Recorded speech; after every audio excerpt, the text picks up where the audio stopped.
Inspector साहब आइए, ring दिखाऊं या चेन? अरे सरकारी नौकरी से ये सब कहाँ खरीद पाऊंगा भाई। मैं तो डोसे का आटा घर ले जा रहा था, रास्ते में थैली फट गई। विपिन, साहब को बड़ी थैली दे। हाँ उस्ताद, इन लोगों ने खरीद लिया। कितना तोला खरीदा? मेरा 420 दिमाग कहता है कि इन लोगों ने मेहनत के पैसों से 2 ग्राम सोना खरीदा। कट की पार्टी है। इतने में बैंकॉक में सैंडविच तक नसीब नहीं होगा। अब दूसरे बकरे के आने तक कम से कम टपरी पर नाश्ता तो करा दो। अबे छिलके, तेरे 2 रुपए के नाश्ते के चक्कर में मेरे 200 तोले का नुकसान हो जाएगा। पता है तू कुबेर का साला है ना? चल निकल, देख वो आया कि नहीं। उस्ताद, ये शिकार तो 10 तोला सोना लेके आ रहा है, लपेट डालते हैं। अच्छा, तूने देखा है ना चील कैसे झपट्टा मारती है, वैसे झपट्टा मार। ये झपट्टा मार दिया। ऐसा लगता है चोर के पीछे पुलिस भाग रही है। नहीं क्या? अपने एरिया का 3 स्टार ऑफिसर। हाँ वही जिसने पिछली बार हमें कुत्ते की तरह धोया था और तेरी टांग में फ्रैक्चर आया था, याद आया? चोर को पकड़ने वाले पुलिस का माल चुराया। अपने हिसाब फिटम कर लिया। चल चल। अरे ये तो पैसे की तरह हिल क्यों रहा है? पेट्रोल के पैसे दिए थे ना? तो भरवाया ना? तो बंद क्यों पड़ी? अपनी गाड़ी में डलवाया उस्ताद। पता है ना मेरे पैर में लोहे की सलियां पड़ी है। चुंबक से दूर रहना है मेरे को, और तू मुझे चुंबक वाली गली ले जा रहा है। तो स्टील गली से भागते हैं। ओलंपिक भागा था ना, तो सलिए का नट निकल गया था। अब भागूंगा तो स्क्रू निकल जाएगा। दूध पिया तो रुक जा। ये बता, उसमें कितना माल था? अरे 10 किलो माल था। हाँ, माँ की आँख 10 किलो सोना। धीरे, तेरी गंदी आवाज वो पहचान लेंगे। पुलिस के घर में डाका डाला। जहाँ भी वो दोनों चोर दिखाई दे, उनका ऑन द स्पॉट एनकाउंटर कर देना। एक तो ऐसा दिखता है जैसे मधुमक्खी ने उसके सर पे छत्ता लगाया हो, और दूसरे के हाथ में गहनों का ब्राउन। मेरे को अभी एक आइडिया आया है। चल भागते हैं। ऊंचाई बहुत। उस्ताद क्या सोच रहे हो? इस बैग को राजमहल में फेंक देते हैं। मैं और तू 1-1 घंटे में आकर चेक करके जाएंगे, फिर कल आके निकाल लेंगे। सुनो उस्ताद, निशानी के लिए यहाँ कुछ लिख दे। मैं क्या? सही बोला, चोरी किया हुआ सोना यहाँ पर है, ऐसा लिख दे। क्या दिमाग है? खींच के मारूंगा। चला पिस्सू कहीं का। जूनियर हूँ इसलिए मारता रहता है।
उसे रोक नहीं सकता। बेटा ज्योति, मत रो बेटा, तू तो अपने पापा को जानती है ना। लेकिन आंटी, आखिर क्या वजह है जो पापा मुझसे इतनी नफरत करते हैं? तुमसे नफरत नहीं करते बेटा, तुम्हारी माँ से बहुत प्यार करते थे। आज से ठीक 24 साल पहले शिव मंदिर में स्वामी जी की बेटे की शादी में तुम्हारे पापा को एक खास मेहमान के तौर पर बुलाया था। अपने शुभ हाथों से वर को दीजिए। उस लड़की की खूबसूरती पर मोहित होकर तुम्हारे पापा ने खुद ही उसे मंगलसूत्र पहना दिया। जमींदार क्या कर रहा है? अरे राजशेखर, ये क्या कर दिया तुमने? मैं बहुत पहले से इसे चाहता था, आज वक्त आ गया है। आप लोग चिंता ना करें, इसे रानी बनाकर रखूंगा। मैं सौगंध खाता हूँ। तुम्हारे पापा ने उस वादे को बहुत अच्छी तरह निभाया। तुम्हारी माँ से वो बहुत ज्यादा प्यार करते थे, लेकिन एक दिन बदले की आग में जलता हुआ पुजारी का बेटा तुम्हारी माँ को भगाने के लिए महल में आया। तुम्हारे पापा ये बात बर्दाश्त नहीं कर सके और उसे बहुत बुरी तरह से पीटा।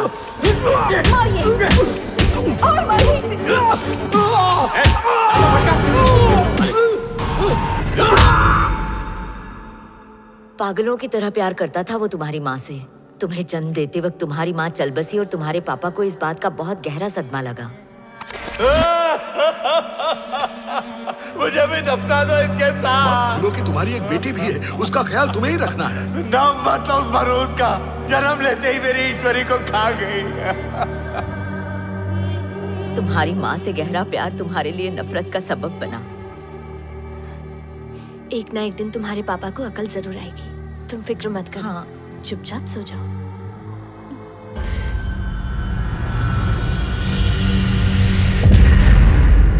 एक अंदर से भी अंदर की बात बताऊं तुम्हें? जल्दी बकरे। जब ये महल बन रहा था ना, तो मेरे दादाजी के दादाजी ने इसमें से 10 किलो रेती चुराई थी। आज पता चला तेरी शक्ल बेगारी जैसी क्यों है।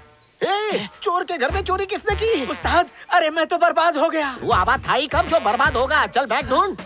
चोर पार्टी, यहाँ क्या चल रहा है? स्कूल जा रहे थे तो बैग यहाँ गिर गया, वही ढूंढ रहे। तुम दोनों शक्ल से खानदानी चोर लगते हो। शायद तुम्हें पता नहीं, यहाँ चंपाबाई रहती है, उसे चोरों का खून बहुत पसंद है। लगता है तेरा भी पिया है।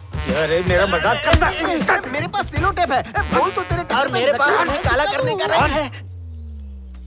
घर की सारी वायरिंग पूरी तरह खराब हो चुकी है। देखना एक ना एक दिन किसी को शौक जरूर लगेगा। तुम ठीक तो कर दोगे ना श्रवण भैया? सब बदल दूंगा। ये इलेक्ट्रिशियन 5 दिन का बोल के 50 दिन लगा दिए। अरे अब वो आ गया है ना, फटाफट काम निपटा देगा, जाने दे उसे। तू भी ना है तो इलेक्ट्रिशियन, पर बॉडी से तो सलमान लगता है और तुम पदोड़े लगते हो। क्या बोला? अबे इलेक्ट्रिशियन, ये तेरी बॉडी किसने मार मार के सुझा दी क्या? जिम जाता हूँ सर। असली है क्या? अरे छूकर देखो ना। छूते ही करंट लग गया। तुमने उसे छुआ तो ऐसा लगा कि मेरे दिल पे किसी ने गरम तेल की बूंद गिरा दी हो। कब मनाएंगे सुहाग रात? चल चल, तो झोल करना पड़ेगा। छोड़ रे, ला मैं उठा लेता हूँ। तो इसके साथ हो, लग जाओ काम पे। इसकी खोपड़ी में ऊपर से बाल कम है, अंदर से भेजा कम है। दे दे। अबे घुंघरू, तू खुले में ज्यादा देर मत घूमना, कहीं तेरे घोंसले में चिड़िया अंडा न दे दे। और उस्ताद, इससे भी कहो कि जंगल में ना जाए, वरना भैंसा सींग घुसा देगा। तू अपनी बीन काबू में रख, कहीं नागराज फन निकाल कर चोंच ना मार दे। मणि, ये ले ठीक से टाइट कर। अबे तू तो मल्टीनेशनल कंपनी में जाने वाला था ना? हाँ, वो क्या है कि उनका पगार मेरे को नहीं जमा। ऐसा क्या? ए सुन, 12 नंबर के पानी से होल मारना, समझा? कटकी चल रही है, जरा 2000 रुपया देना। अच्छा सुन, हम लोग का 5 दिन का काम यहाँ पर और बचा है। मेरे दिमाग के सॉकेट में ऐसा आइडिया का 2 पिन लगा कि प्यार का बल्ब जल जाए। तेरा बल्ब तो फ्यूज हो चुका है। मजाक मत कर, कोई आइडिया देना। उसके लिए कविता ली उल्टा। कविता? अरे कविता से मेरा 36 का आंकड़ा है। मेरा 37 का है। अरे भाई, लड़कियां अक्खड़ दिमाग होती है, वो हमसे वही चाहती है जो हमें नहीं आता है। हाँ, ऐसी बात है क्या? ऐसा ही कुछ लिखता हूँ। उस्ताद, तुमने आइडिया तो कविता की दी है, कहीं ये कथा ना लिख दे। वो कविता लिखे या गाथा, इसमें अपने बाप का क्या जाता। आ गांडो प्रेमा पड़ी गयो छे, आनी जिंदगी झंड छे, આવી जा।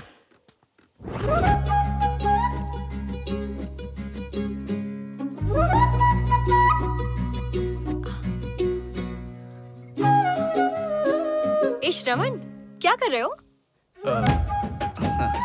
मेरे बिना राजमहल का काम हो ही नहीं सकता। सारा इलेक्ट्रिक का काम मैं ही देख रहा हूँ। सही टाइम पर आयो। ये टेप रिकॉर्डर चल नहीं रहा है, रिपेयर कर दोगे? आज के जमाने में टेप कौन सुनता? करना है तो करो, वरना कोई और कर देगा। तुम्हारे लिए कर दूंगा। इसमें कोई पुराना भजन है क्या? मेरी माँ की आवाज है। मेरा जन्म होते ही वो दुनिया से चल बसी थी, ऐसे कम से कम उनकी आवाज तो सुन पाऊंगी। तुम टेंशन मत लो, YouTube देखकर बना दूंगा। थैंक्स, वैसे पैक कर देती हूँ।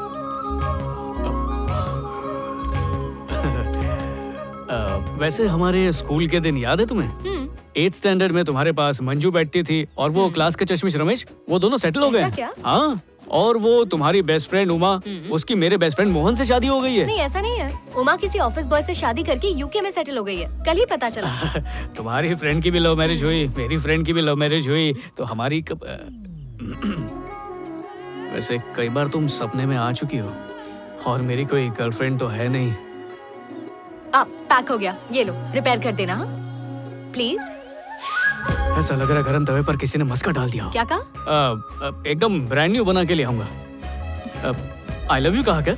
नहीं तो। पर मैंने तो सुना गर्लफ्रेंड नहीं है ना, इसलिए कान बजते रहते हैं। कितनी भयानक आवाज है, ऐसा लगता है मेंढक कीचड़ में अपनी मुंडी घुसेड़ कर सांस ले रहा है। मुंह के फिल्टर से इतनी गंदी बदबू आ रही है जैसे इसने मरी मुर्गी खाई हो। उठ उठ, सोता ही रहेगा। रात के 1:45 बजे हैं, अधूरा काम तमाम करना है। उस्ताद, सुना है जो किसी को गहरी नींद से जगाता है वो हमेशा की नींद सो जाता है। अबे क्यों मनुष्य बातें करता है, चल उठ।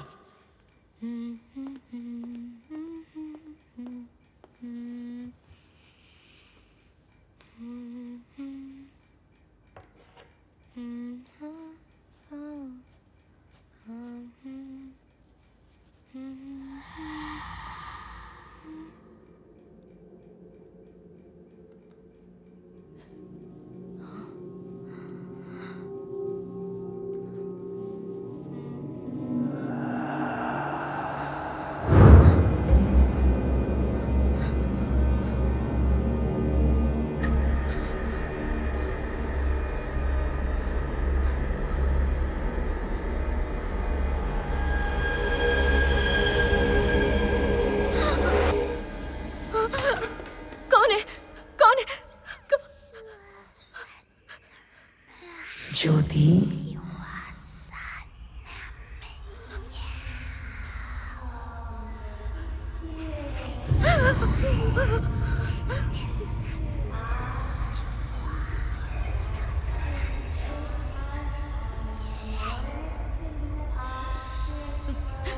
कौन है माँ?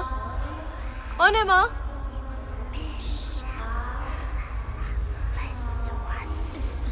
मैं पूछ रही हूँ, जवाब दो। मेरे पास आओ, डरो मत।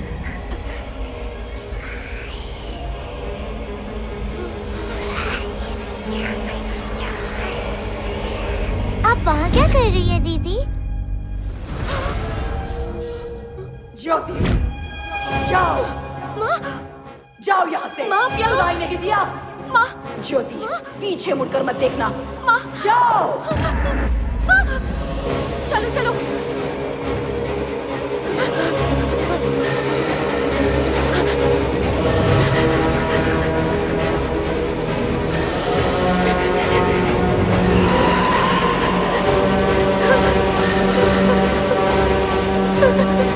मेरी प्यारी।